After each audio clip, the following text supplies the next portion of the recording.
Get your pencils, grab your paints, and welcome to Casual Thursday Art Smackdown. Whoop, whoop, whoop.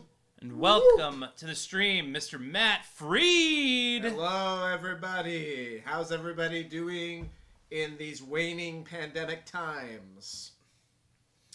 Everyone answer, please. Please. And as usual, Philson Schmilson. There's alcohol in here. There's alcohol in here as well. There's so much alcohol in here. We are both drinking, I guess we're all drinking beers. Yes. Yeah. Yeah. It's nice cash. Cash beer. Yeah. I've been up since 5:30 a.m. Central Time, so I'm in this weird place where, like, I'm not quite drunk and I have marijuana on me, so we'll see how the night goes. Fair. Alrighty. Yeah. Oblivion Spin, you're doing bad? Is that what you're saying?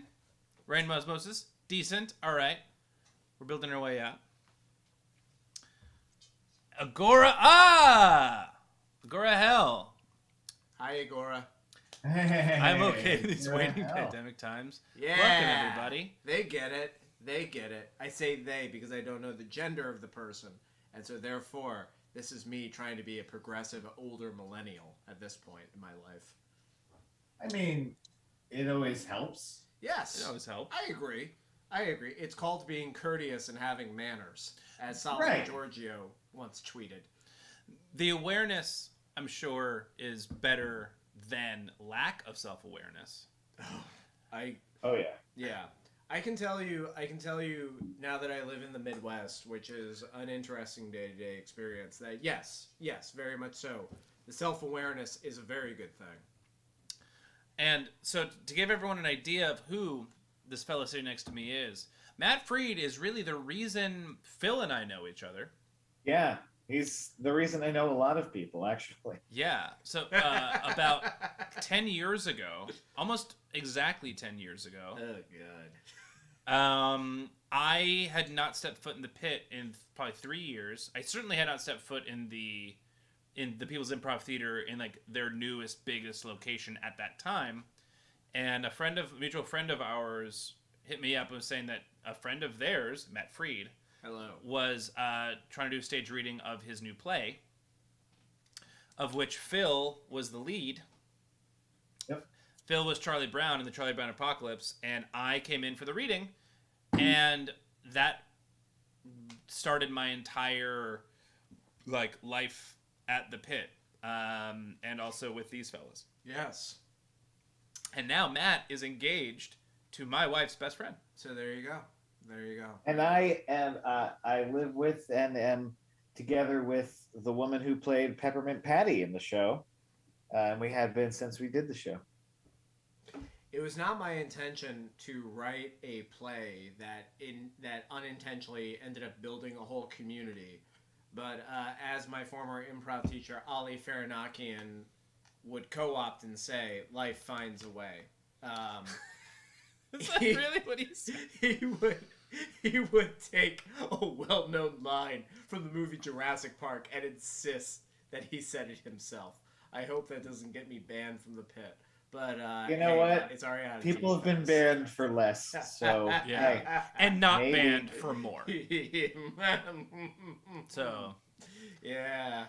We're all old enough on this stream that we know a couple of skeletons and where they're buried exactly. that And, is accurate, and I will Amen. deny it till the day I die, except for right now, in which I will agree to it. Ali defriended me on Facebook. Me too, which is weird because he and I still text. which is- Yeah, and I can't get a read on the fact of that. If did he want his network to be smaller? Was it because I moved to Los Angeles for a couple of years? I'm not entirely sure, but I know that one day his and mine paths will cross again in some way, in some respect. Agora, who you knows know. why? That's Christine, You know. by the way. Oh, hey, Christine. Oh, thanks, Christine.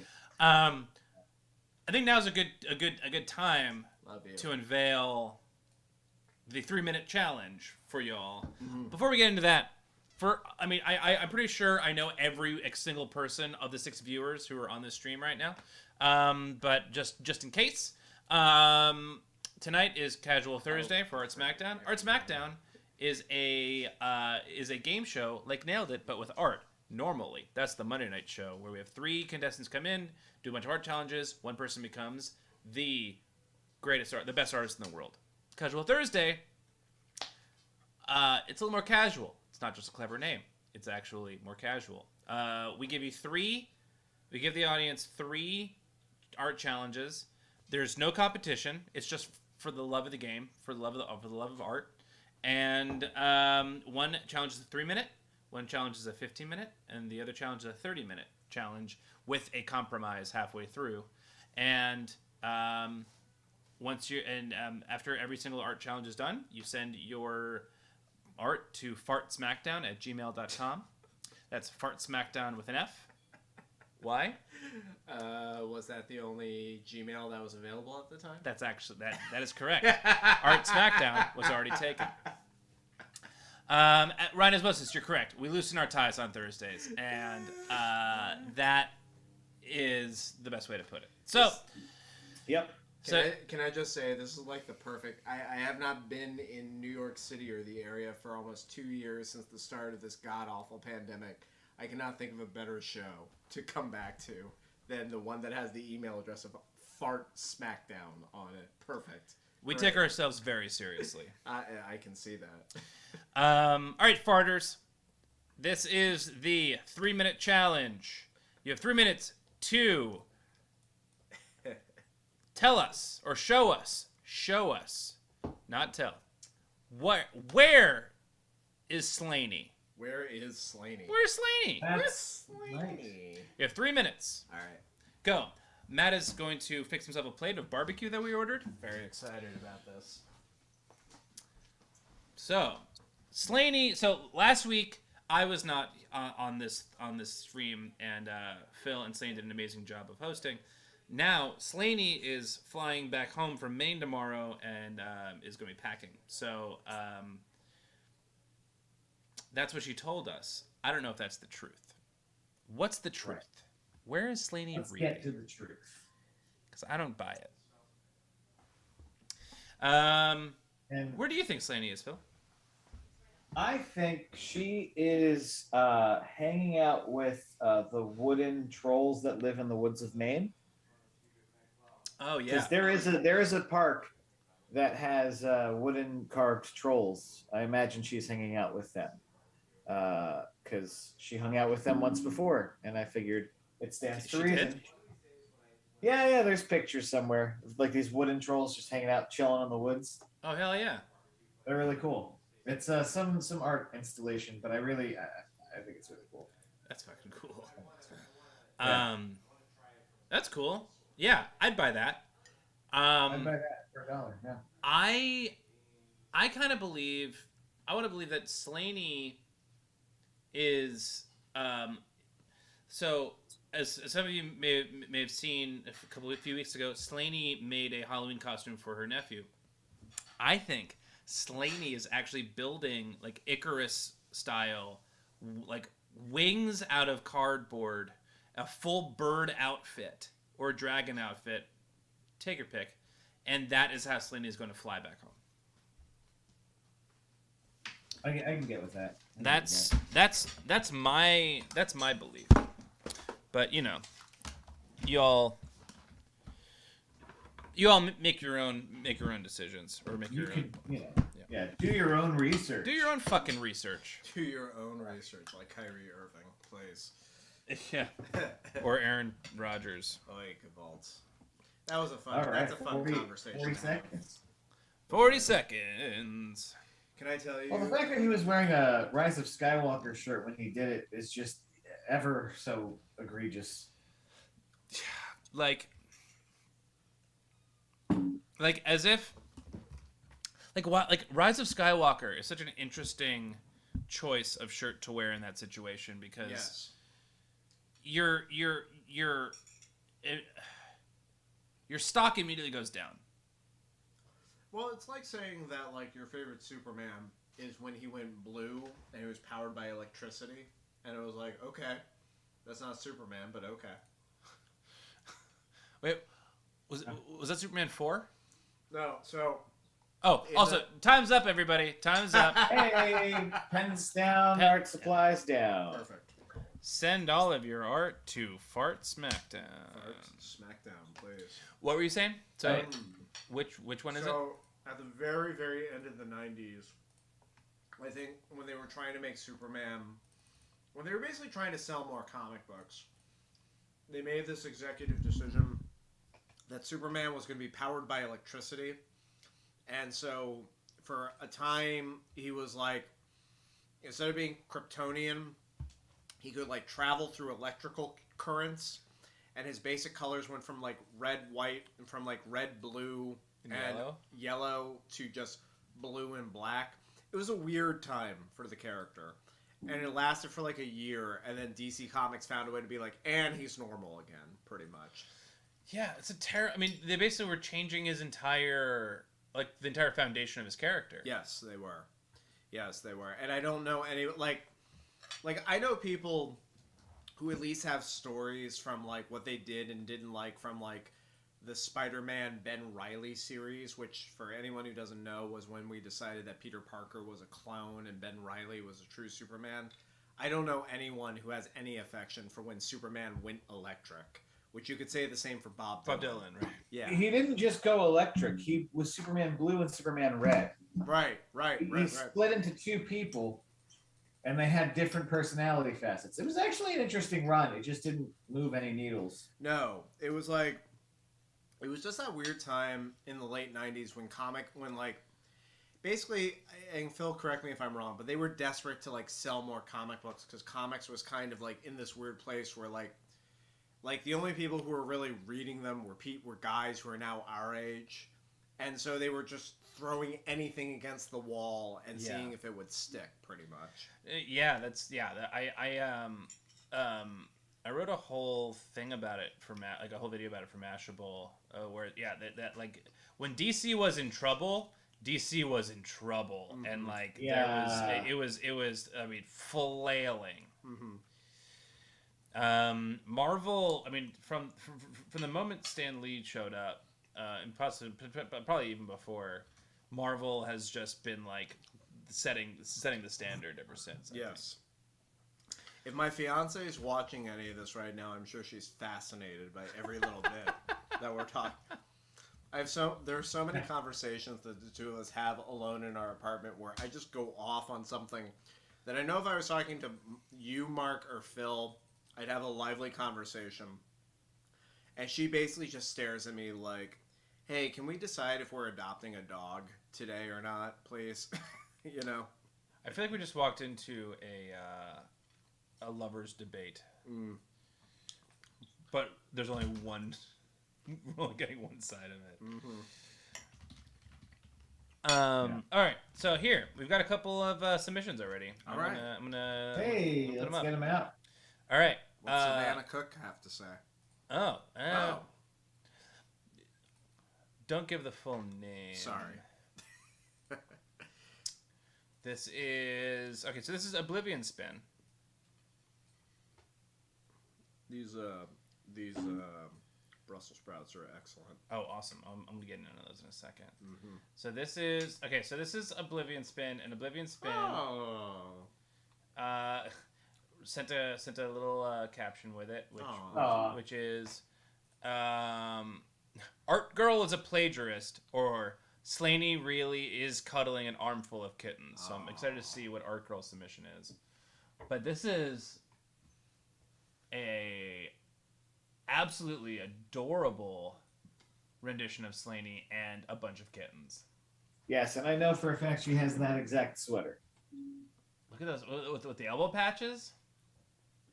Probably. I mean, I'm eyeballing it, but I assume it's exactly that. Does she teach a writing workshop at the University of Iowa with those elbow patches? It's the Des Moines campus. Yeah. Oh no, wait, it's Des Moines, Idaho. Iowa. Iowa. God damn it. Idaho is next door to Oregon, so It's like Midwest, but technically maybe the Pacific Northwest. Not quite. Yeah. I feel it's like I drove through it, but I have absolutely no concept of the geography of it. I would say that's my relationship to many states that are not Illinois, New York, Pennsylvania, or New Jersey or California. Pretty much. Yeah, that's fair. Or Arizona, really. I'm doing that to appease my family who might be watching this, of which none are watching this right now. So, I would just like to point out, this cat's the cutest. The cat, Hi, Flynn. Oh, I mean, second cutest. Hi, bud. I mean, second cutest. Flynn is obvious. Whoops. Oh yeah, those plates aren't great for holding forks and shit. It's okay. Okay, so that is number 1. All right. Sorry, Flynn. I didn't mean to freak you out. Oh, did he run away? He ran a distance, but he's not out of the room. Okay, no, yeah, he's coming back. I should maybe get a knife for this brisket. So this is Art Girl's version. So let's see where the plagiarism starts and stops. Oh my goodness.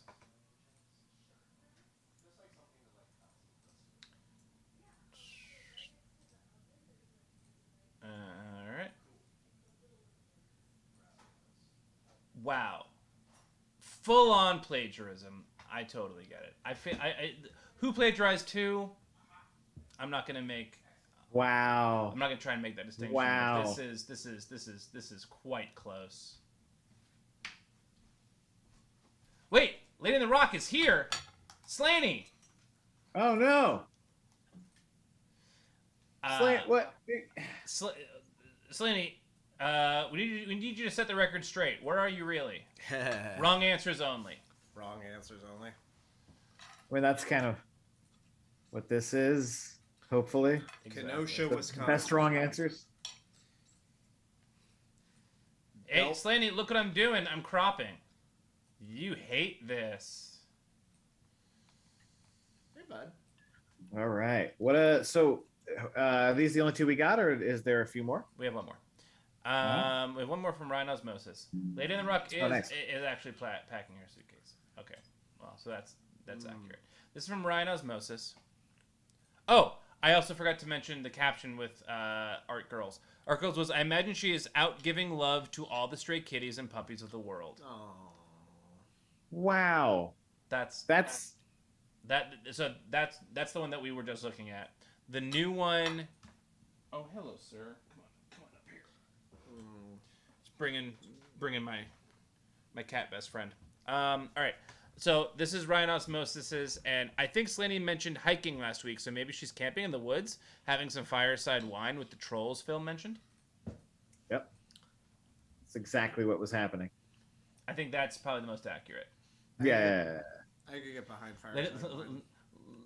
Ryan Osmosis was the closest, Lady in the Rock says. And also hanging out with my brother's new adopted street pup. An adopted street puppy. Hey, Lady in the Rock, send a picture, and I need a picture. I need to see what the street puppy is all about. You can't mention street puppy and then not give the people what they want. All right. So, these are fantastic. Now I think it's time for the 15-minute challenge. What do you guys say? 15-minute challenge coming up now. Okay. For the 15-minute challenge, show us the oldest wallpaper in Salem, Massachusetts. The oldest wallpaper in Salem. Please. Where the Salem witch trials happened. You have 15 minutes. Go. Now, I'm going to get my barbecue on. Sure, you should. Get your stuff. So, No. You good? You want speaking of I'm here for ancient history, Yes. Matt Freed, you wrote a book many moons ago Yes, I called did. The Survivalist that you Yes. posted about a little while ago. Yes, I did. Yes, I did. Tell us about your. Tell us about it. So the book, I wrote it after I was getting out of a very devastating breakup. I was involved with someone who I thought I was going to spend the rest of my life with. That ended up not happening. As it happens, the woman who I will be spending the rest of my life with is watching the show right now. Hello, Carly. Hello, darling. And basically, the book itself is about a gentleman who is 29, about to turn 30. Wait for it. I know this sounds so original and so different. But it's about a guy who's 29, about to turn 30, and nothing in his life has really turned out the way that he wanted. And then he seems to develop an imaginary friendship with Bruce Springsteen.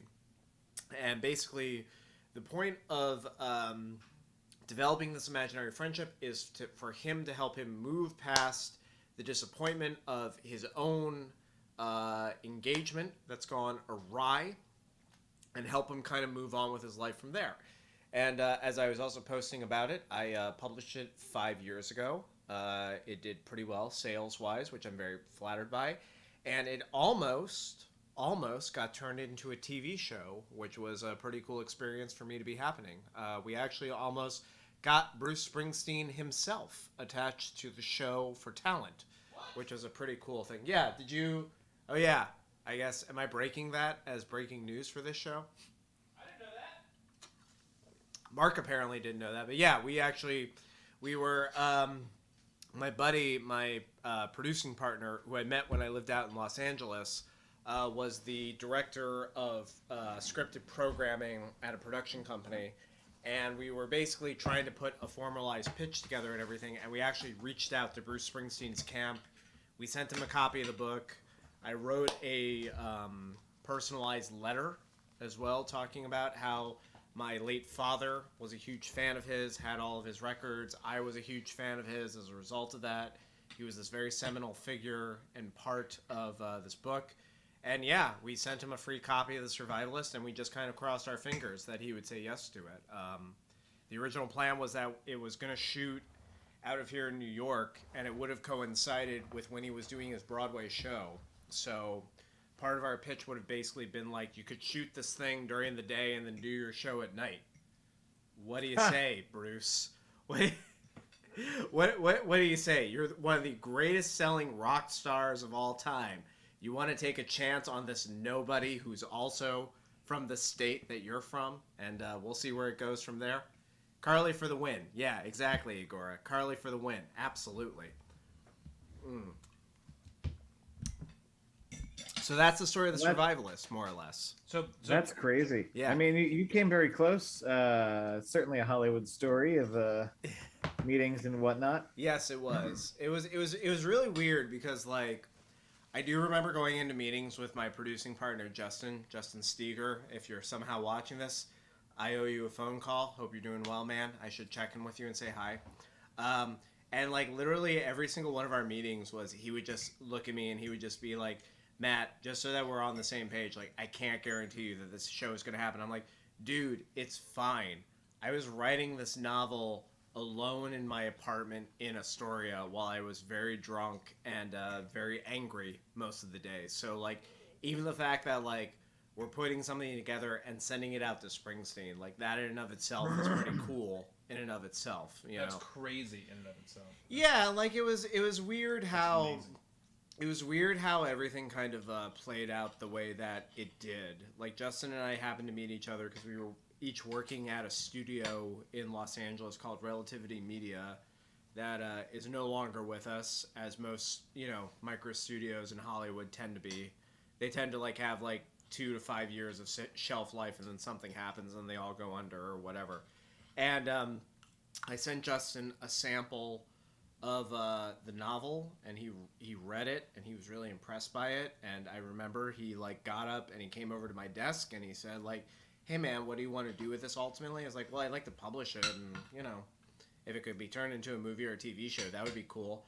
And then cut to like a year later, and he was director of scripted programming at this production company that had produced a couple of TV shows. And he reached out to me and he was like, hey man, what's happening with The Survivalist? And I'm like, I don't know what's happening. And he's like, well, do you want to turn it into a TV show? And I said, yeah, that sounds like fun.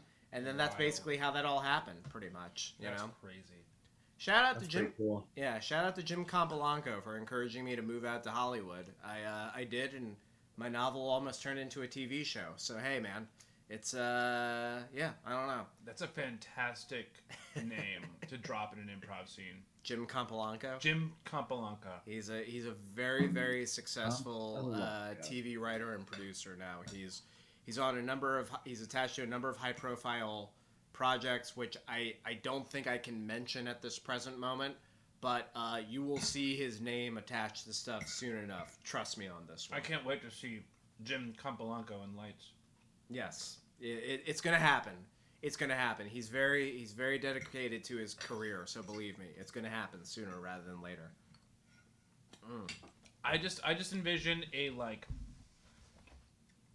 Silvio Dante character. Like, you're probably telling me that he's in his 41, like. I mean, yeah, that's more or less correct. So he's like our age. He's our age. And he's just very much I don't know. He's worked on a lot of different shows. He's seen the guts. He's lived inside the Hollywood sausage factory for a while. He knows how to get things done, and he knows how to give people what they want, which in and of itself is a skill. Don't let anybody tell you otherwise. It certainly is. You know, Hollywood is what it is, but Jim knows how to make some good money off of it. So hey, man, God bless. We all got to do it somehow. Doing something. True story. But yeah, so that's the story of the Survivalist. And yeah, as I teased out, I'd always had an idea for writing a sequel and a second sequel to the Survivalist, which may or may not happen. We'll see. There's some other stuff that I'm working on right now that I am more sort of interested in. But going back to the world of the Survivalist has always been something on the back burner that I've always been interested in doing. So we'll see. I don't know, man. I'm turning 39 in a few weeks. My 40s are upon me. I hear this is an interesting decade, so who knows? Maybe there'll be 2 new Survivalist entries at the end of it all. We'll see. We'll see how it all plays out. Who knows? Yeah. I don't know. Yeah. Here we are 10 years later after the 3 of us all did a play together, and I live in Chicago, and we're all sitting here eating barbecue, getting drunk, doing art Smackdown. So, I don't know, man. Like Joe Strummer said, the future is unwritten. So we'll see how it all plays out from there. That's I love that. yeah. We'll see what happens. See how it plays out. Yeah, we'll see what happens. We'll see what happens. You know, how you like the brisket, by the way, Mark? Dude, that brisket's amazing. It's really, really good. Yeah, Hamilton Pork. If you're ever in the Hoboken, Jersey City area, Hamilton Pork is it's got the juice. It's real. It's a real deal. As one of my first meals back in Jersey, after a very long time of being away from Jersey, I have to say it's a very welcome, nice meal to have come back. I'm so glad. Yes. Yeah. Well, the minute we found it, we're like, we need to introduce everybody to this place. This place is fucking awesome. Their brisket and their Brussels sprouts are on point, to say the very least. I need to know about this place. Yeah, dude. Yeah. You guys come to Jersey. We should just go. We should go there. Do it. Lady on the Rock is asking, do I watch the show alone? No, I don't. Is that an Amazon show? I feel like I've seen the name for it. So the 2 shows I'm watching right now, my fiance and I are watching Succession. I've already seen the first season, but I'm catching her up on it right now. And, it's on Netflix. Okay, so I'll add it to my Netflix queue. And I'm catching up on Squid Game right now. I've only watched a pilot of Squid Game. Hopefully by the end of this week, I'll have more to say about the series of Squid Game. I haven't seen any of it yet, and I'm like, I feel like the minute I start watching it, I'm just going to be engrossed in it, and I just can't stop watching it. Here's a question for you. Have you seen Parasite? Yes. Did you like Parasite? I did. Allie didn't. You will like Squid Game if you like Parasite. I'll tell you what I loved is Battle Royale. Oh, then you will like Squid Game. I will promise you that. I'm into it. Yes, Succession is fucking amazing, Hagora. I would agree with you on that. So for me, it's a rewatch of season 1 right now, and is it better the second time around? It is, because I remember season 1, the first half of it being like the show was kind of figuring out what it was, and then the second half was like, oh wow, this show is a home run. And now watching it a second time around, I'm like, oh, this show always knew what it is. It's just 10 times funnier now watching it the second time around. That's awesome. Yeah. That's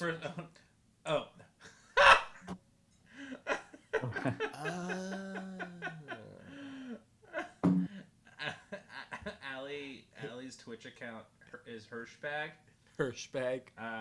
which is it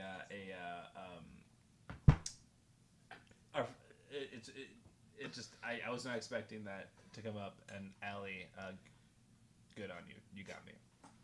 So, my fiance Carly Olson just texted me, and she said that she watches Alone on Netflix. And let's see, what does she say exactly? For some reason, the chat function isn't working for her, so I'm translating through text. But she says, "I watch Alone. It's the one where people have to survive alone in the Arctic." So, babe, is that the one? Is that the one where like the people are like trying to like figure out like how to build their own like camping situations, and the guy's trying to like eat rabbit and that sort of thing? Is that the show that I'm thinking of, or that you're talking about specifically? She'll get back to me through. Oh, she just texted me. 3 minutes, artists. Boom. 3 minutes. 3 minutes. For the oldest wallpaper in Salem, Massachusetts. She said, "Yeah, fatty fish heads!" Exclamation point. So there you go. There you go. Would you like another beer? Yes, I would. Yes, I would. Awesome. Samesies? Yes, please. Alrighty. Yes, please. After this, I have to go all the way back to Bed-Stuy, Brooklyn, and it's going to be interesting, to say the least. So, good times. Yeah. Good times. Yeah. Wow. So, they have to last the longest in the wild to win. Yeah. Are they clothed? They have clothes. This isn't naked. So my understanding from what I've seen when I've walked in and out of the room is that they are clothed. What I personally don't necessarily understand about Alone is why anyone would want to put themselves in that situation to begin with. But, to each their own, man. To each their own. But yeah, I feel like it may just, part of me, it may just be for attention. Who knows? Well, I think there's like money that's involved in it at the end of it. Oh, it's gotta be.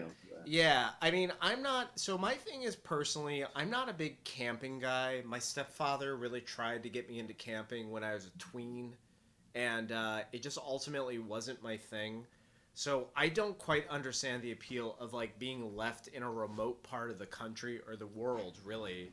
And like your whole thing is that basically like you have nothing to like live in, and you basically have to like figure out your shelter and your food. I don't understand why anyone would want to put themselves in that situation, but that's just me personally. Yeah, I mean, I would like to camp one day in my life. It's fun. Oh, camping is fun. Yeah, it's fun. It's fun. But not in a remote place that can kill you. Yeah. Right. Like in like upstate. Like in Unless Catskills. Yeah. Right. My cousin has a cabin on the top of Mingus Mountain in Arizona. Hi, Danny. If you happen to be watching this, probably not, but hi, Danny. Love you. Miss you. And like that's my perfect version of camping. Like I like the idea of being out in nature, but like at the end of the day, like I want to go somewhere where there's a roof over my head and like a fire and something like that. That's my preference for camping. Same, yeah. I mean, I'm interested. I was told by presidents in books that they like to have sex inside of bearskin blankets in nature, and I've been told by historians that that's something that was true. And Was that I'd Teddy like to try Roosevelt? Was that Teddy yeah, Roosevelt? probably. Yeah. I'd like to do it without owning slaves. Good luck with that. 3, 2, 1. Time's up, ladies and gentlemen. Send your pieces of art to Fart Smackdown. Allie, my wife, in talking about Alone, says it sounds like a less naked, lonely, naked and afraid. That's basically what it is. That's basically what it is. I mean, I love the wording of that. A less naked, lonely, naked, and afraid. Yeah. All right, what's the first one that we have from the oldest wallpaper in Salem, Massachusetts? All right, the first one we've got is from Art Girl. Oh, okay. So what's going on here exactly? Well, we're gonna find out Excuse me. when it Bring it in. pops up. You guys get like the spoilers 10 seconds before I do. I feel like yeah, that is accurate. I messed up the file naming. We're like a Hollywood assistant who works for a powerful director or producer. There's so much we can divulge to the world, and yet we don't for the sake of the fans. Yeah, and our careers. Yeah, amongst other things. All right, so the description is: I realize I only think of two things when it comes to Massachusetts. Massachusetts.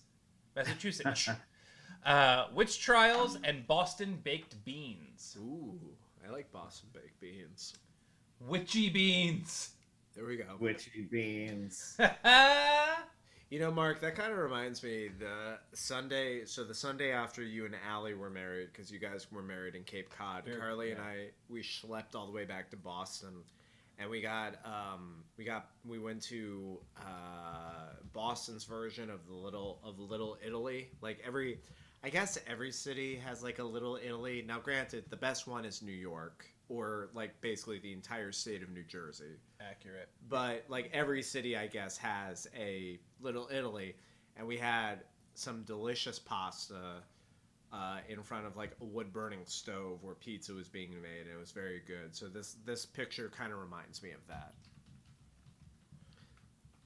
Yeah, I like that. I totally get that. It certainly conjures that for me. It looks like a lot of witch mushrooms. Yes. There's shrooms. Oh, yeah. Or just for witch spores. I thought there were beans with witch hats on them. I assumed it was probably something like that too, but I imagine they're just infant witches. They start as beans with witch hats, and they grow into humans. I could get behind that. This does remind me of in Provincetown, Massachusetts. There's this restaurant called Strangers and Saints, which has this amazing wallpaper that I have a picture of somewhere on my phone. But basically, it's like this combination of like these like old school like settlers like backgrounds, but the people who are doing all of the work and interacting with the old school like old mill and like old like cabins are all like very buff men. Which is pretty amazing. That's also very on point for Provincetown. Oh, that's like, very on brand for sure. All right, next up is Oblivion Spin. Ooh. Hello. You know, I'm back in New York for the first time in a while, and you can't really do a night in New York without having a night in Oblivion, pretty much. You know, that is also true. So this is bringing back a lot of memories from my 20s. This painting, that's what's happening. Yeah. I mean, this is like, so. Yeah, I mean, this is a very hit pattern. Yeah. Like if I were in Salem at the time of the witch trials and I saw this, like I would trip out. Like I'd be all in. You know what this I like this a lot. Yeah, you know what this reminds me of? This reminds me of a Mark Rothko painting. But if there was a John Bryan soundtrack sort of playing over it. Like, have you guys ever seen the movie Punch Drunk Love by any chance? Yeah. That's kind of what this painting reminds me of the like interludes where it's just like the watercolors playing in between the scenes.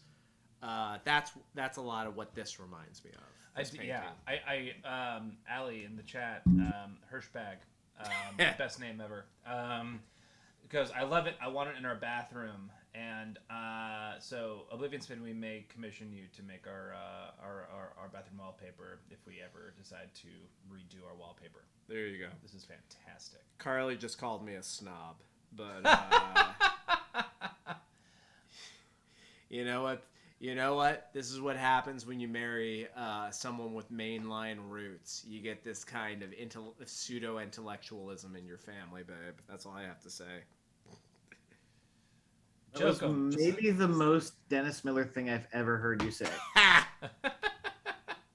Good block, bad block. Good block, bad block. Yeah. Jokum said, "This is such a wholesome channel. Regardless of whether you are being legitimate or joking, I appreciate them both. I think they're fantastic. Yeah.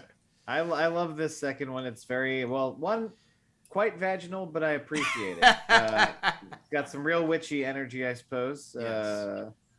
You know. I personally find the vagina to be a very inviting place. It's almost like home. I think all people can say that at some point or another. So I like it. It's warm in a familiar kind of way. Sure, warm like a spider web. Yeah. You know what I'm talking about. Jokum was being nice.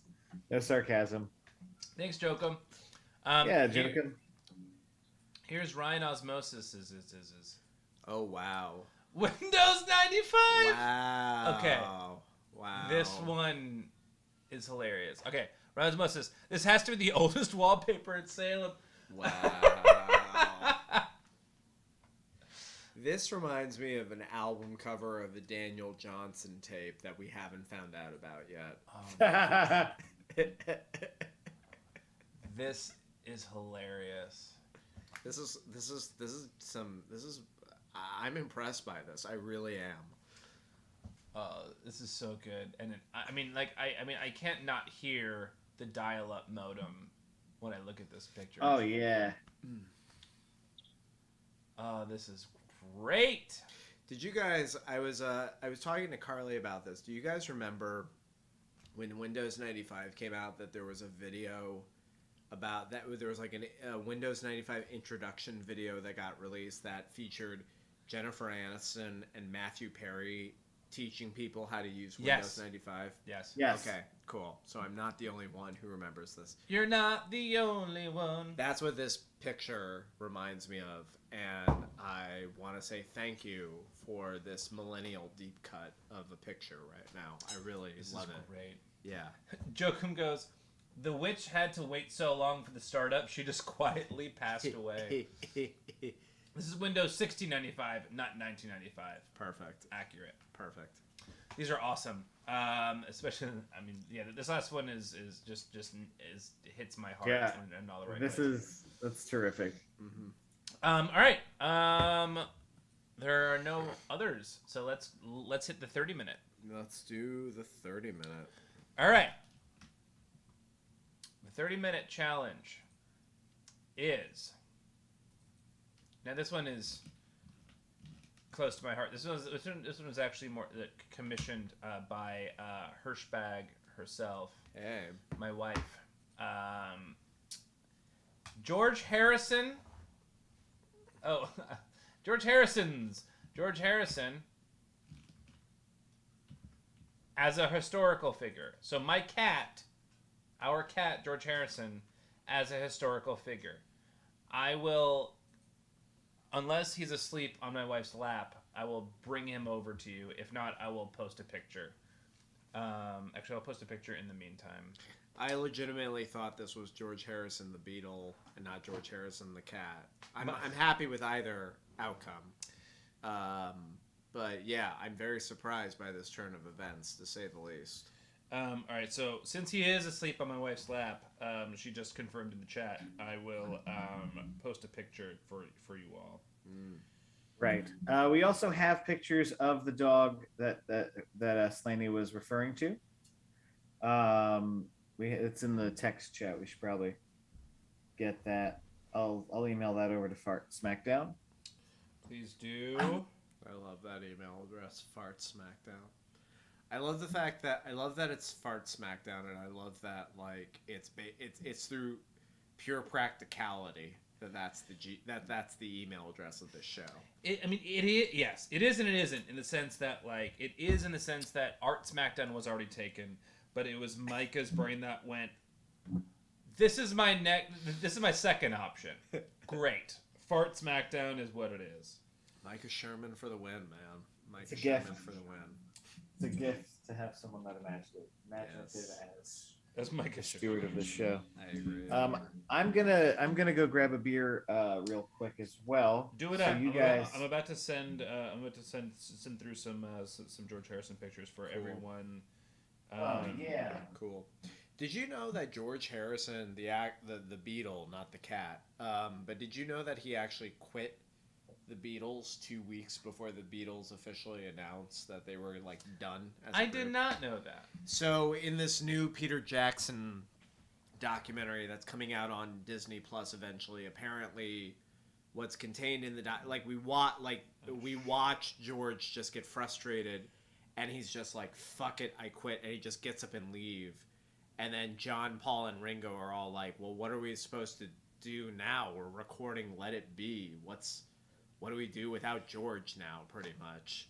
So that's like a plot point in this new Peter Jackson doc that's coming out. That's crazy. I was not aware of this. I was reading about all the lead up to the Beatles breakup, and it's kind of fascinating. Like, it's basically like the White Album. So I'm a huge fan of late career Beatles. Like, I love the Beatles in general, but I think probably the late career Beatles are probably my favorite era of the Beatles. So like post acid, post psychedelic. Yeah, like I'd say like Sgt. Pepper's through till like Abbey Road, Let It Be is like. So you like them once they started doing acid? Yeah, pretty much, and become more interesting as people. Yeah, but before that, they're just kids in their 20s, and then after that, they're just kids in their 20s on acid. Right, and like something that I never knew about the White Album was that it was all four of them. The reason why the White Album is the way it is, which if you've ever listened to it, it doesn't sound like a typical Beatles album, because like every track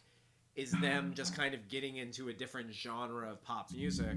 The reason why that is the way it is because all four of them were recording separately at the same time, and they were just throwing shit against, because they couldn't agree as a group on like a single concept that they wanted to follow. So they were all like, fuck it, all four of us will just do our own thing, and we'll put this hodgepodge of songs together, and we'll create the White Album out of it. And which I mean, considered by a lot of people to be like their favorite Beatles album. It's not my favorite Beatles album, just to be clear. What's your favorite Beatles album? It was Sgt. Pepper, but then I wore that shit out, and I think now it's Rubber Soul. Yeah, I think that's a good one. Rubber Soul's terrific. I love Abbey Road. I think Abbey Road is peak, is them at their production and performance peak. I agree. I agree. So there's a very interesting bootleg out there of the Beatles literally going through every single song on the White Album, and I think one of the Beatles' living rooms, either George or Ringo's living rooms, and it's very rough, just like run through of every song. Really.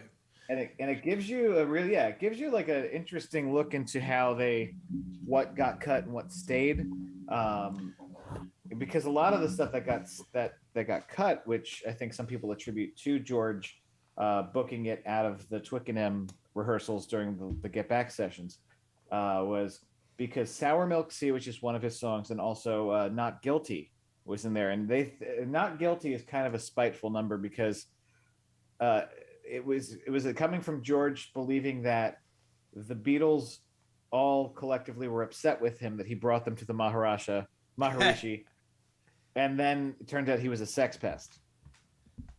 And so, like, literally, a sex pest? Yeah. The Maharishi was pest?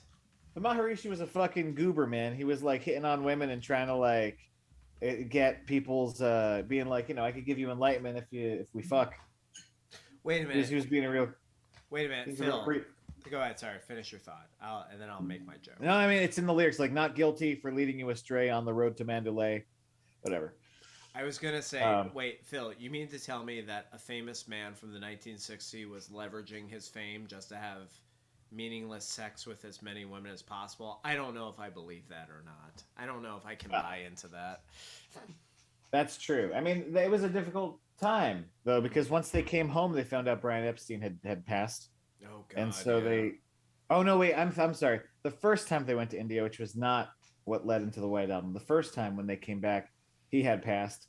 They took a moment, came back into the studio, and then did "Hey Bulldog," and a few other, and I believe Lady Madonna, which is like, I love those songs. I wish we could get that album of those kinds of songs, both of those songs as they exist.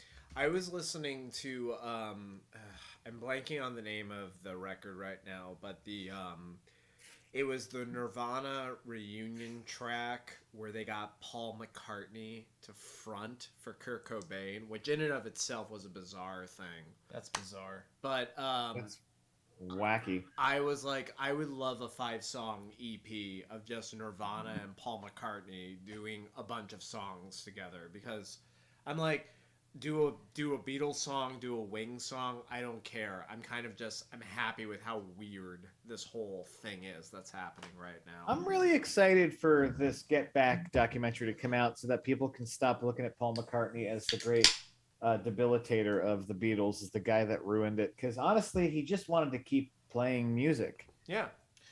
Yeah, well, it's, I don't know. It's like, I decided pretty early that George Harrison, obviously, since I named my cat George Harrison, was like, was my Beatle. That, like, everything I read from the perspective of George Harrison is like, John and Paul were mean to me. They didn't like my songs. They just wanted their own songs. Which, like, I'm sure there was that for sure. But, like, I always sort of saw it from that perspective. And so I always kind of lumped Paul and John into the same, like, grouping. Sure. But, like, I guess when it all boiled down to it, like, Paul just... Because I was talking to my wife's father is like a huge Beatles fan, and he and I spent way too long of my wife's and my anniversary dinner talking about how much we fucking hate Paul McCartney. What? Yeah. I love Paul. I'm a Paul lover. But like that's the thing is that like my friends who are the biggest Beatles fans, one of which I introduced you to him at my wedding, Brad. You two are the biggest Paul fans that I know, but you're also the two biggest genuine Beatles fans that I know.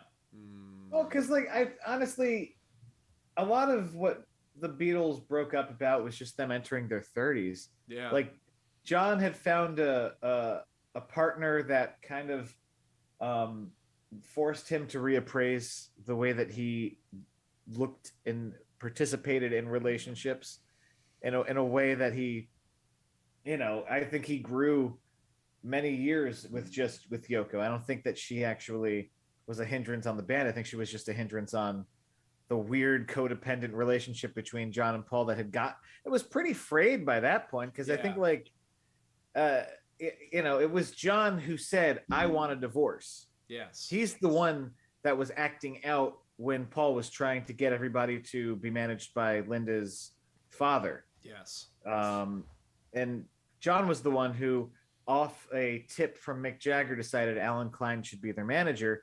Alan Klein somehow, months after that, a lot of his clients got busted for drugs, and I'm wondering why. But that's neither here nor there.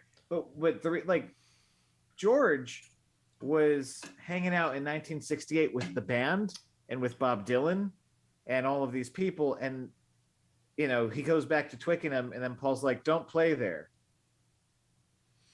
Like, what the fuck? Yeah. Like, he's hanging out with the best of musicians in America. He goes back to his job as a Beatle, and suddenly he's being told how to play. Makes perfect sense why he walked out. Right. It makes perfect sense. Yeah. They had to die and be reborn as their own people. And honestly, like, it's a shame that we only got this much music, but it's pretty tight. I don't think there's a weak link in any of those albums. I mean, like the it's one of those things where like the weakest songs on those albums are better than most songs on other bands' best albums. Yeah. Yeah. So like, I wouldn't say we missed out necessarily. Like I've never felt that the Beatles like I've never wished like I wish the Beatles were still going on. Like right. Like I feel like they showed up, they burned real bright for a very short period of time, made an insane amount of music for that period of time, and then they did their own thing. Consider that the Rolling Stones, R.I.P. Charlie Watts, amazing. I got to see him play solo, amazing concert. But consider the fact that like we got the Rolling Stones for so many years after the Beatles, and it's not look. I'm not denigrating the legacy of the Rolling Stones, truly great rock band, all that fun stuff. But the fact of the matter is that like the Beatles, it's like you have the 60s and then basically you just have those albums all together. The Rolling Stones, as they go into the 70s and 80s, you have a lot of the stuff that followed after their heyday. And a lot of the stuff, like you go to a Rolling Stones concert now, you don't want to hear stuff from the 1980s or the 1990s. You want to hear the 60s and parts of the 70s catalog, and that's it. Well, that's. Right. I mean, anyone who grew up in New Jersey listening to classic rock on 104.3, like, anytime "Start Me Up" comes on. And by the way, I was driving through Jersey the other day. I was like, I wonder what's on 104.3. "Start Me Up" is the first song that came up, and I was like, that's no, thank you. Like that. Sympathy for the Devil, which is a great song, but it has been overplayed. But like all of those, like that, like echelon of Rolling Stones songs is not what I want to listen to. Like I don't want to listen to what's on Sticky Fingers. I want to listen to what's on like fucking. Why am I fucking blanking? Painted Black. What? No, like Exile on Main Street, or like like Exile on Main Street is a massive album. Yes. Yeah. It's the most album I think that they've ever done. I love that album, especially the first half of it. I'm much more into than the rest of it. Yeah. But I'm actually it's funny because like I'm actually a big fan of the two Beatles reunion tracks that they did for the anthologies, the Free as a Bird and Real Love. And I'm almost like I was listening to those tracks recently, which is weird because it's like the three of them in their 50s and then like John Lennon on a tape recorder when he's like 32 right before he gets shot to death. And I'm still like, you know what? I'm okay with these are the two songs we get from the Beatles after the fact. I don't need a whole Beatles album after that. I'm just fine with it as is after that, pretty much. yeah, I think I was pretty satisfied with that as a kid. But it's weird. I actually heard that song at a bar the other day, and it felt weird. It felt like when somebody has like it felt like having dinner on a Mickey Mantle commemorative plate. Because it's not like a real plate. It exists as one, sure. But that song is like, bunch of people trying to conjure up the ghost of their friend, in a good way, and sure, yeah. But like, it's not. I don't know. I guess there exists a version by Jeff Lynne earlier on that is, or later on, that's actually much better produced, and everybody is kind of accounted for. Fucking love Jeff Lynne. Well, before we get into that, compromise time. Oh boy. Time for your compromise. You must now incorporate this compromise. Flip the wig. Whatever that means to you, you better flip it. And you better do it because that's what's on the prompt. Flip it for real. Jeff Lynne, I don't know. I anything that the Traveling Wilburys put out, I'm kind of all about. Yes. I love the Traveling Wilburys. That is a super group that does not get enough love. So can I be honest right now and say that I've actually not listened to a lot of Traveling Wilburys stuff? I'm aware of them. Yeah, but I've never actually listened to a lot of their stuff. You're not the only one. I feel like it's a name that the people are like aware of, that it happened. Name a song. I don't know. Right. The Traveling Wilburys are just it's so fun because it's Jeff Lynne, Bob Dylan, Tom Petty, Roy Orbison, and George Harrison.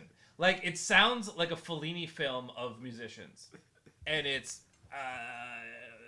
just good. It's just good music. Isn't the story like George and Bob were having lunch one day, or they were at Jeff's house? Yeah, they were having lunch, and then they were like, "You guys want to record a song?" And then they pulled Then they got a bunch of other folks together, and then also brought in Roy Orbison because he wasn't really doing too much. And it was just it started with them just having lunch, and then they decided that, well, we're all here. Let's do it. I love it. I love that. Yeah, that is what I've also heard. So a couple of fantastic mentions in the chat. Microscope Guy, when talking about your Mickey Mantle plate, goes, "You should hang that plate on your Mickey Mantle." Hey, Good stuff. And Lady in the Rock, when we mentioned Tom Petty, just wrote "End of the line." End of the line. So I hear that all the time. I just texted Carly and I asked her, like, "Are you enjoying all this Beatles and Stones talk?" And her response is, and then her second response is, and then her third response is,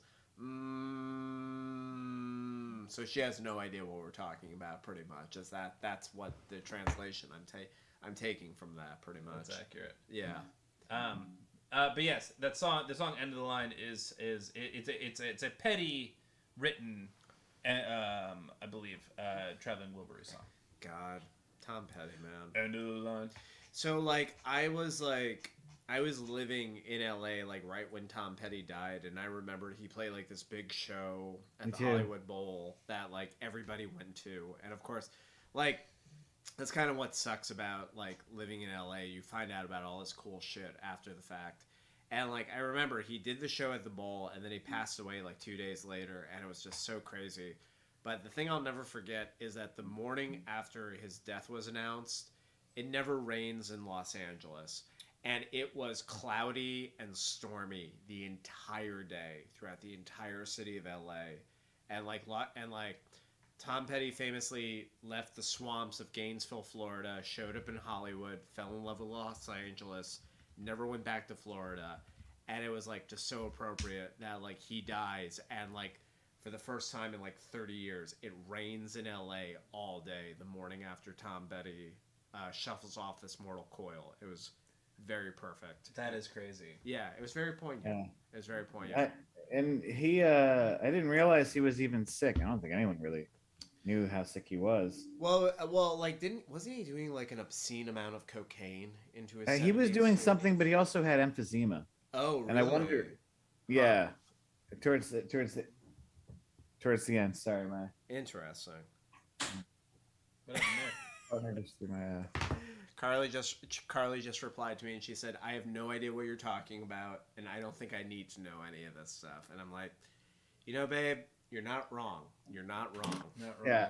at all. Yeah, we're gonna... Break down, come on, give it to me. Break down, get me through the night, baby. Break down.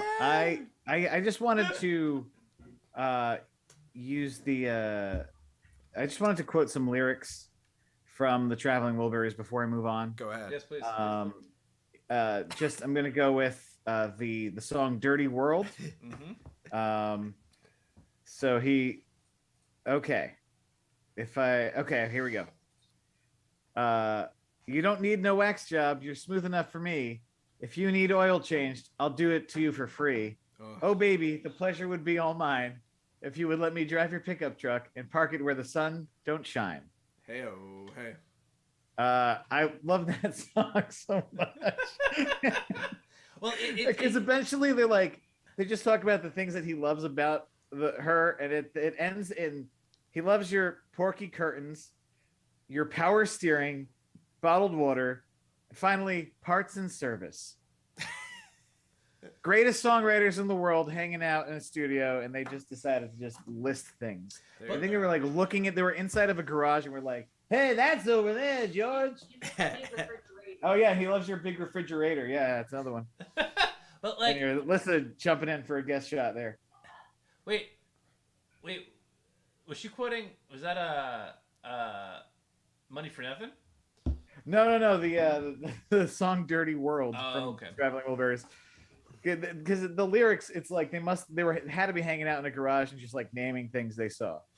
It's just it's I feel like all those guys were like, could we just all get together and just do it? Could we just have a casual Thursday, guys? Can we just, can we just do it for the love of the game and not have to produce something that is socially relevant. Can we just like write a good rock song? Sure. Yeah. Well, what happened was what really happened was when he released Cloud 9, the studios wanted George to make a B-side song that didn't exist on the album to drive up sales. So he was hanging out with literally everybody on the album, was like, let's do a song. And so they did Handle with Care. And then when they heard that, they were like, you do more. Do make more songs. So it's great. It's just like a super team. Are you kidding Love it. me? Are you kidding me right now? It's been a while. Oh, what does he want? Let me know what you think. No. A guy from our Absolutely. fantasy football league just offered me a trade. Absolutely not. Are you guys talking fantasy football? We are. There's no place in the art world. for fantasy football. Well, Mark's much better at fantasy football than I am. I'm very good at Debatable. It's debatable. I'm very good at fantasy baseball. Fantasy football, you might as well put me in the BOCES program for it. I'm not sure. Can you guys both explain to me what the difference is between the fantasy worlds? Is there a different method? Yes, there is. Okay. Versus, I mean, the fantasy world is in like fantasy football versus real football. Well, anything. Fantasy football versus fantasy baseball. Like, what are you banking on when you make trades? And I don't actually know what any of it does. Yeah. So I would basically say, very broadly speaking, as a Philadelphia sports fan, that like fantasy gives you a reason to be more interested in the sport itself versus a necessary team. And then football and baseball, I would basically say baseball is much more strategic. Football is much more like week to week kind of. And Mark, I'll let you take it from here. Yeah, what a Ryan as opposed to goes, yeah, it's frowned on to draft baseball players for fantasy football. Absolutely correct. That's a cardinal good sin. Paul Ryan It's an Arizona Cardinal sin. Hey!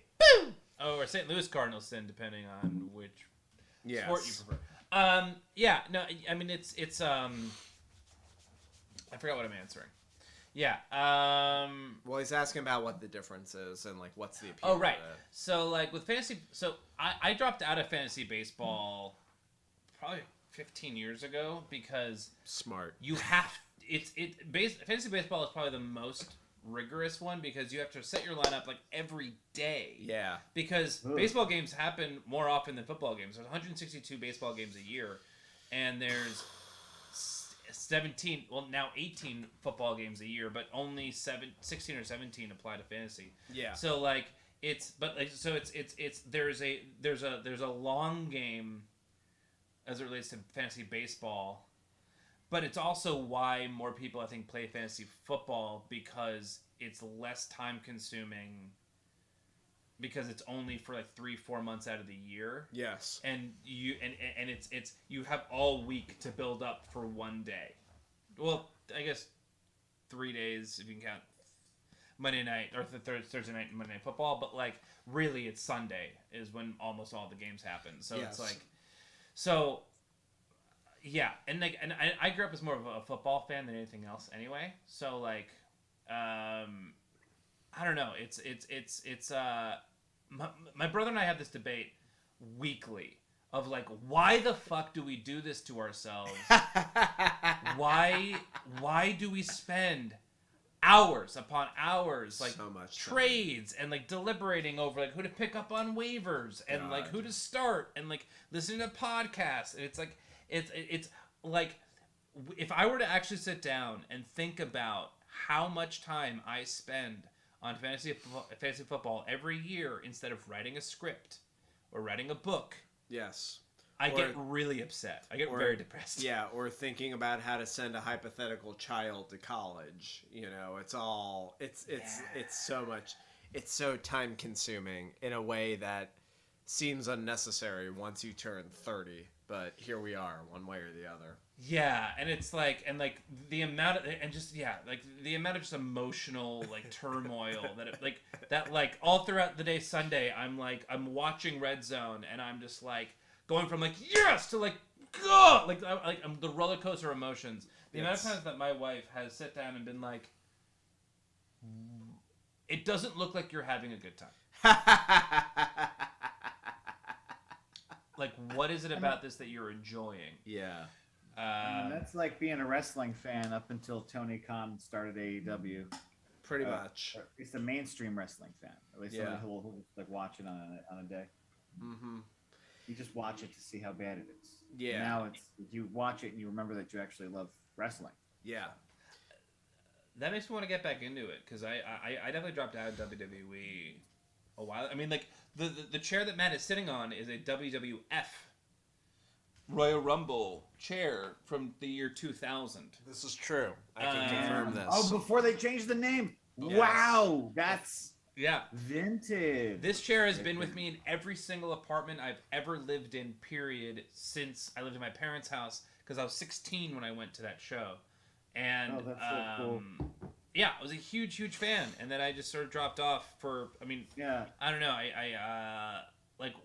Once Vince McMahon decided that he was going to inject himself into the ring and into, like, the day-to-day, Yeah. was when I just started, like, I don't know. It just What? Yeah, like I feel like once I think it's known as like the new attitude era kind of came in with WWE. That's kind of when I began to sort of check out of it, because it was like Vince McMahon was just a guy on the side, and then all of a sudden it's like, oh, he's actually been owning the company this whole time. And it's just the idea of like I remember when I was in 7th grade, and I bought a WWE magazine for the first time, and it happened to be on the cover wherein, like, the pallbearer rebelled against The Undertaker, and, like, he smashed the urn on top of The Undertaker's head. That was, in my opinion, like, that was, like, the golden years. Yeah. Yeah. See, for me, the golden years was the two matches that were the penultimate of WWE for my years were Lex Luger. My fiance loves this right now. Lex Luger defeating Yokozuna at SummerSlam 93. Oh, yes! And Bret the Hitman Hart Was it like defeating 93, 94? 93, I think. And then Bret the Hitman Hart defeating Yokozuna at WrestleMania 10 to regain the heavyweight championship. That was the peak of WWE for me. And then everything after that, I just kind of tapped out of, because it was like... Oh, you tapped out way sooner than I did. Yeah, it was... Way Yoko sooner than I did. Hey. Get out of here. 30 seconds. 30 seconds indeed. There we go, guys. Are you pumped? I'm pumped.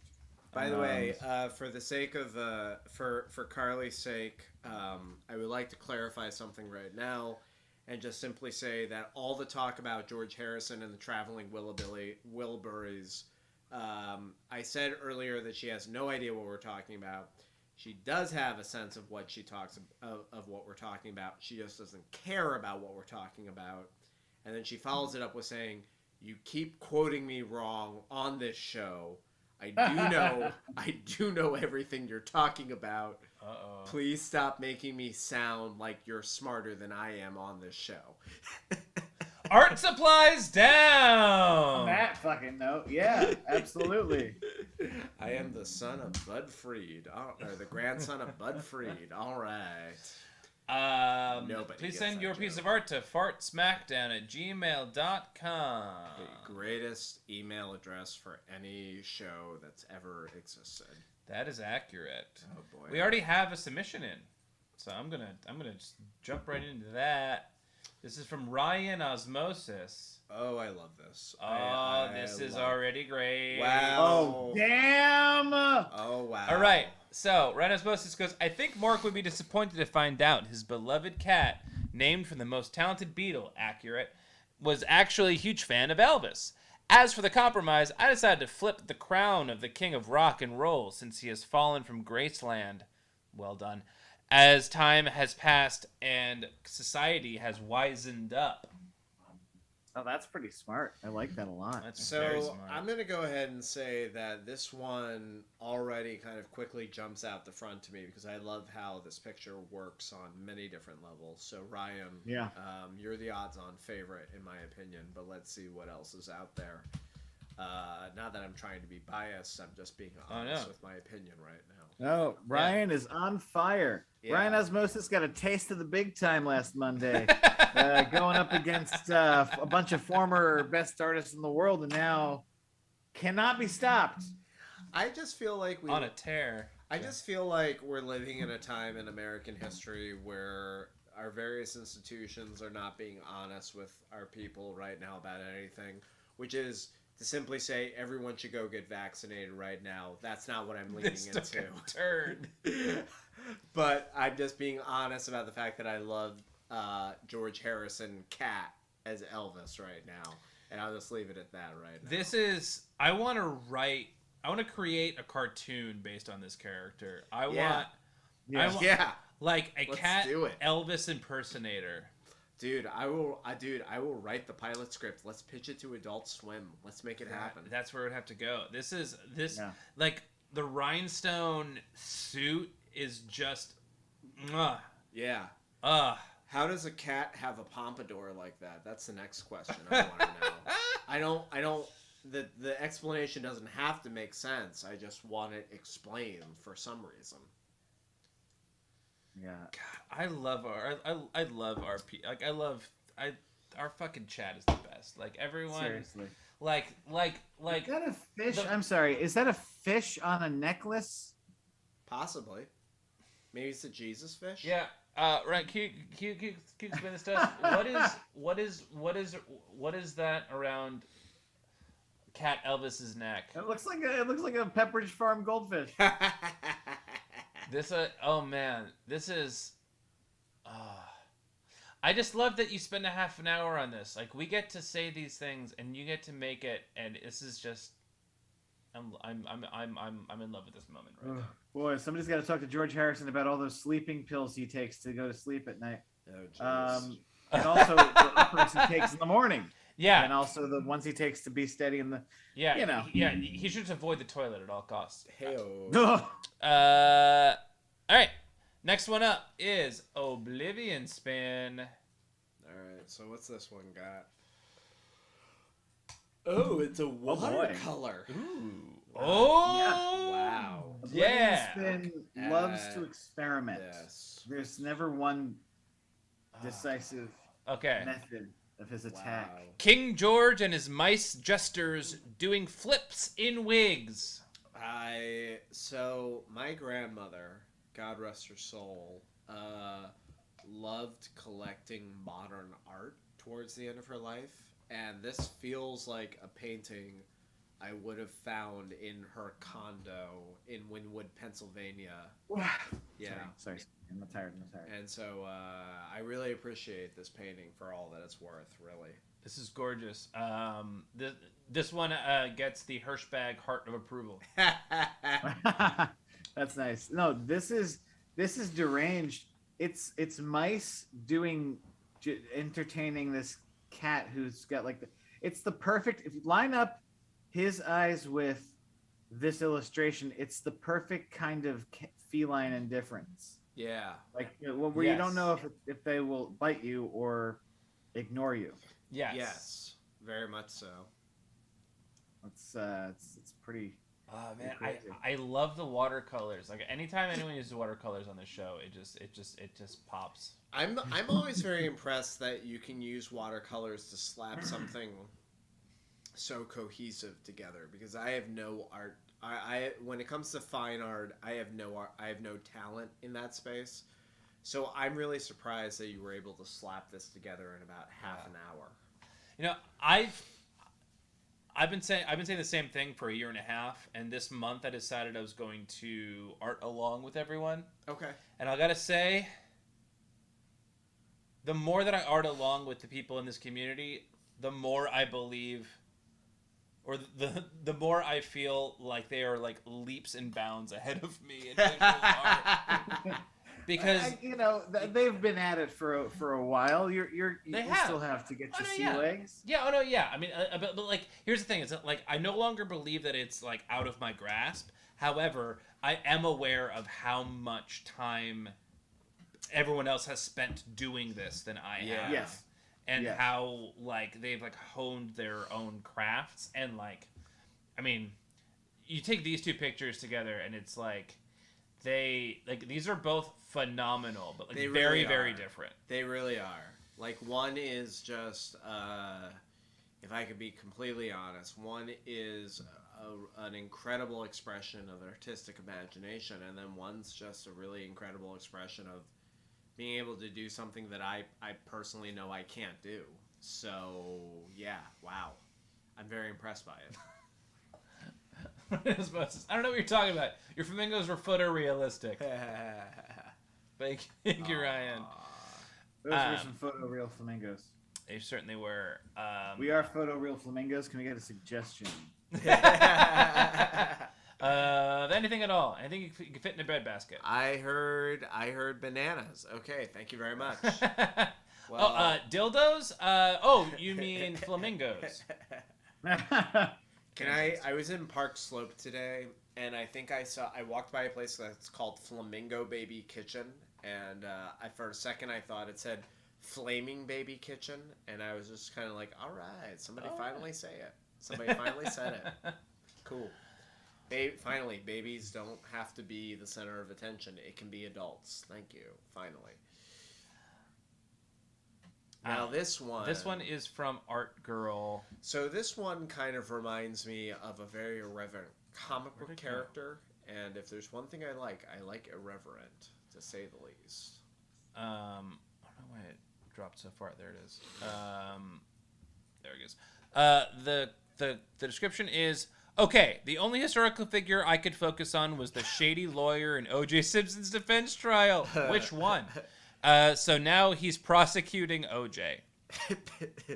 So is the cat The glove is too small. Is the cat Robert Shapiro? So wait, is the cat supposed to be Robert Shapiro, Johnny Cochran, or Barry what's his Cochran, name? because holding a glove, saying, "Yo, come on." Johnny Cochran. God bless, man. God bless. Lady in the Rock, I want to hold his hand. I want to hold his hand. Johnny Cochran, who I will simply say has a very distinguished law career that is unfortunately punctuated with representing O.J. Simpson, but still, very distinguished law career, one way or the other. And Carly will call me out on that, one way or the other.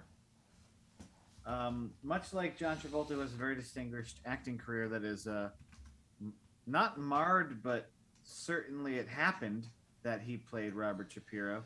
Yes. He certainly played him. I don't know how, but I urge you to look up John Travolta and The People vs. OJ. Oh, it's great. It is. You don't know. He's giving a Nick Cage performance as John Travolta. It's almost a sequel to Face Off. He swings so hard for the fences that it's really the jury is up to you to decide if he actually. So does a good performance.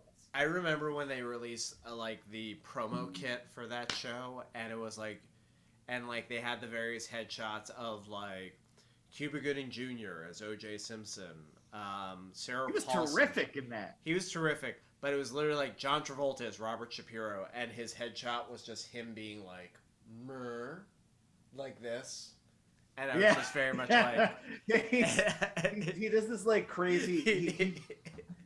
He makes so many weird moves, but he builds a performance. He does. If you want to see a great, weird John Travolta movie, I cannot recommend The Poison Rose enough.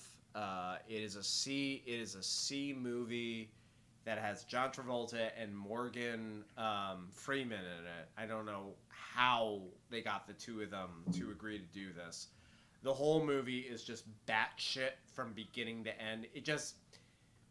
It's just clearly it's a script written by a not very talented writer, directed by a not very talented director, and it has Brendan Fraser as an insane asylum doctor doing one of the weirdest performances. How do I not know this movie? I love watching all of them. It's a genuinely great movie. What year was this? From a few years ago. It's called The Poison Rose. I think it was on Showtime last time. It's worth watching the first half hour of it because it's just an exercise in what the fuck is going on, but with like a very talented cast where you're like, really, none of them had anything better to do than to make this movie? Okay, all right, man. cool. I'm all right. in. It's great. It's great. As Ryan Osmosis says, if I fits, I sits. If the glove doesn't fit, you must acquit. You know, I can read the character coming out of the eyes of this cat. Yes. This is like this is a cartoon cat. I love it. The gesturing with the hand Yeah. is really something. Yeah. Man, these are 3 different types of audience.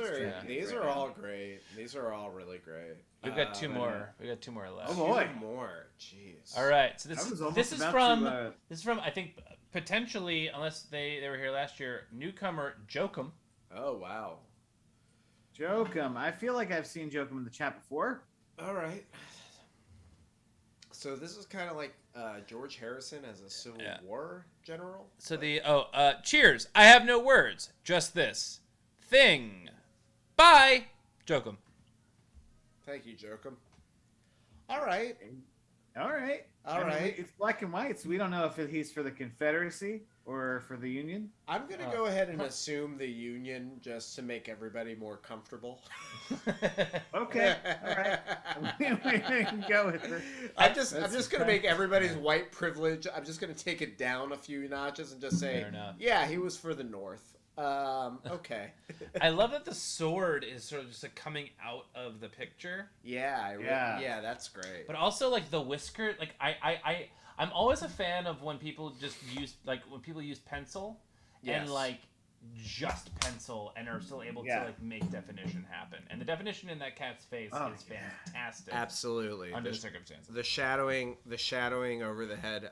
So Carly feels that this is Napoleon. Okay, that we're looking at right now.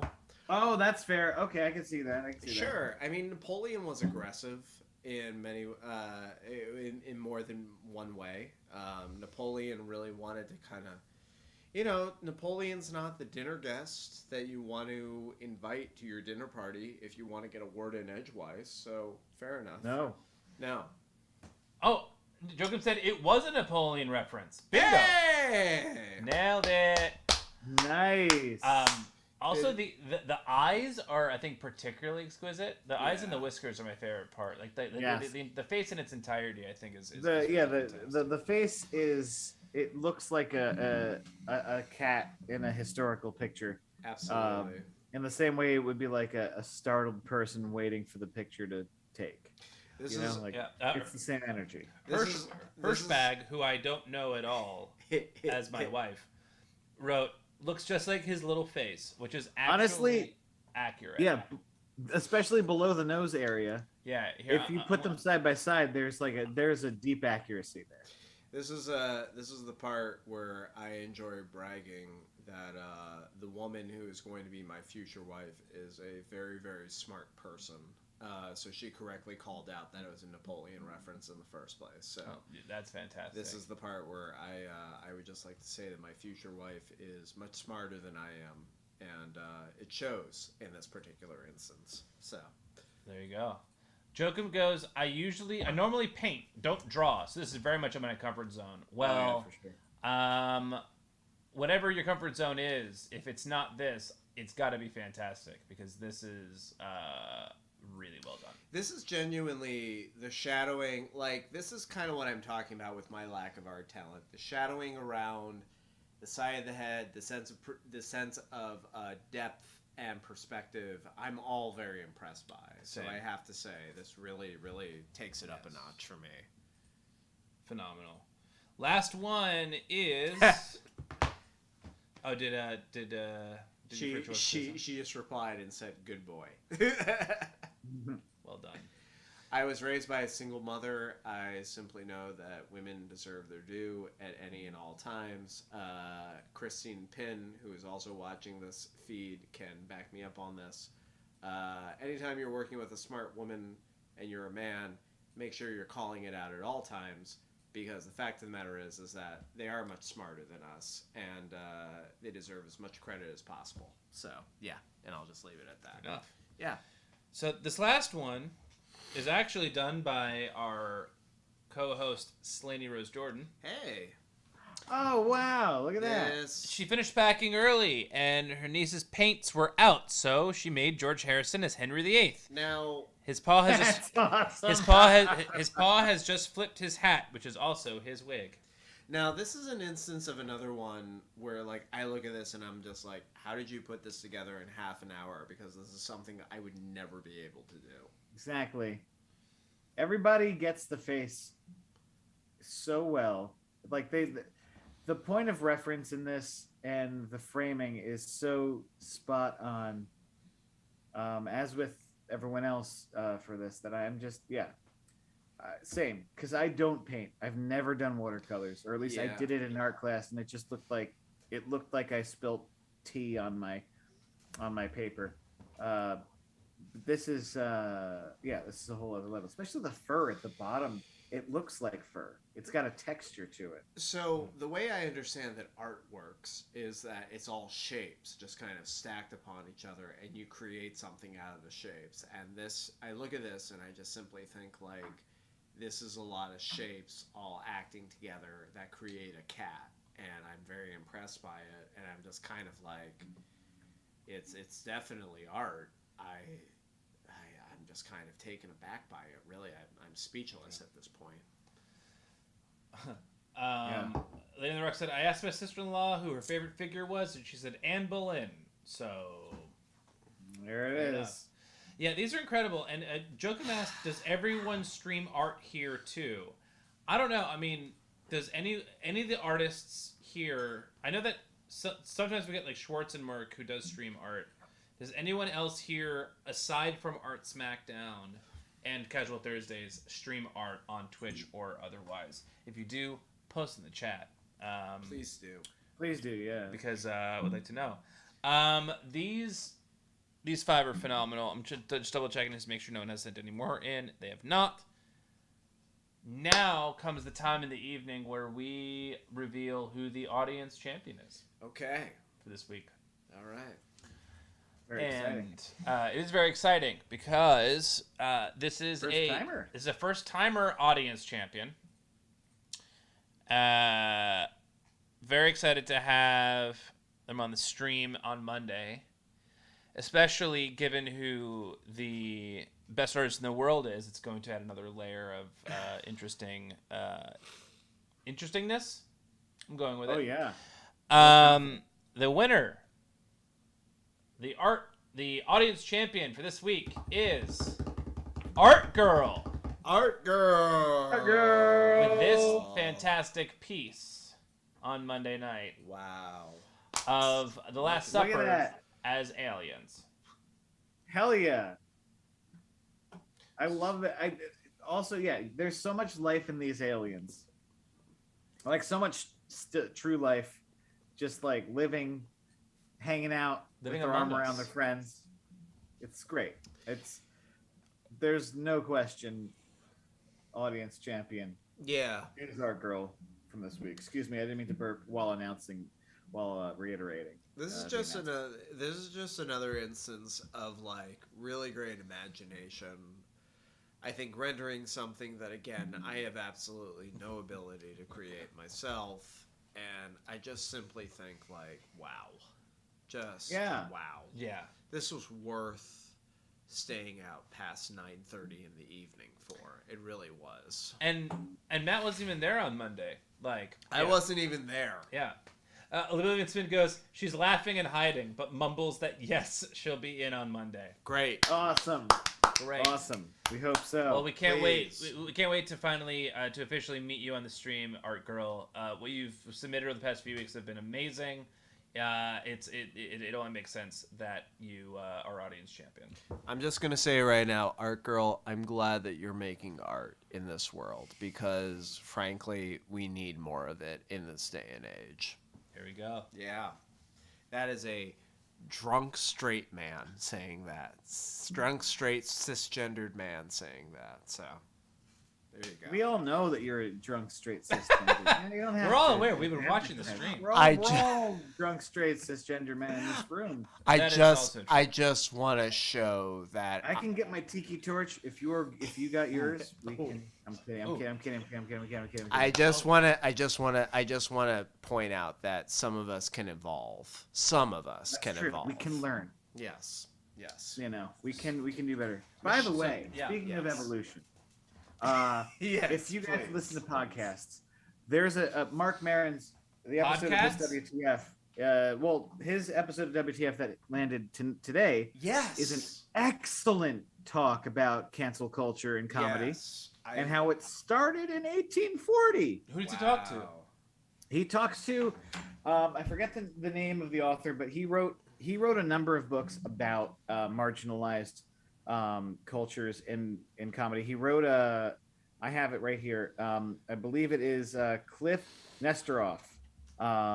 He wrote a book about Native Americans in comedy called "We Had a Bit of a Real Estate Problem," and it's kind of just a completely overshadowed history. But yeah, it's a great talk because you learn that we've all been on the right side of history by finding things not funny anymore, because that's what we're supposed to be doing, evolving and learning. Right. Absolutely. Who knew? Right. Well, So yeah. I haven't listened to Marin in a while. I'm gonna check this one out for sure. I saw It's a this special one. one. I saw this Oh, one it's come special. up in my Stitcher queue, and my interest was piqued by it, so I might pop it on tomorrow morning during my morning workout, and great. I'll get it going. Which is exactly, I'll just say it. I'm drunk at this point, so We did it. We did it. working out the morning after having one too many alcoholic beverages is always a great way to work out. So I'll pop this one on while I'm doing a couple of push-ups, and yes, we'll see where it goes from there. excellent.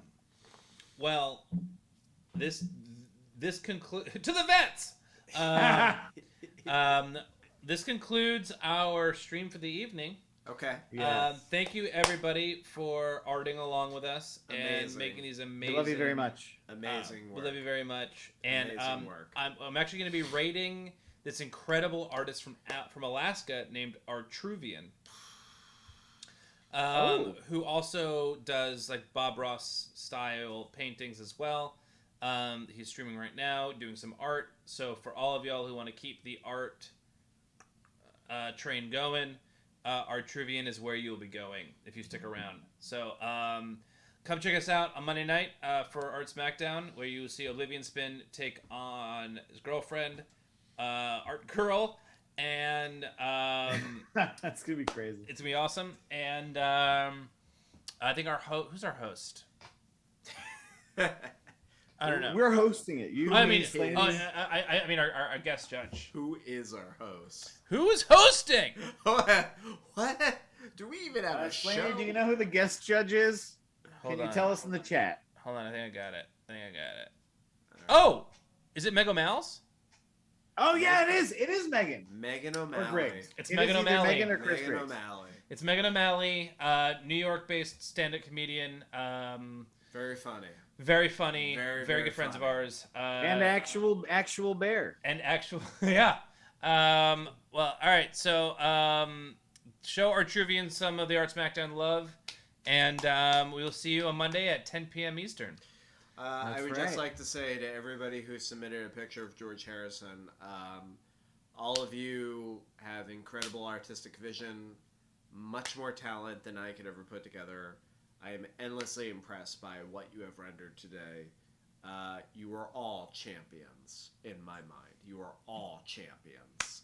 Honestly, on Casual Thursday, everyone is a champion. Everyone is a champion. Everyone is a champion Everyone's a winner. on Casual Thursday. Yeah. Good night, everybody. Doodles. Till next Good time. night,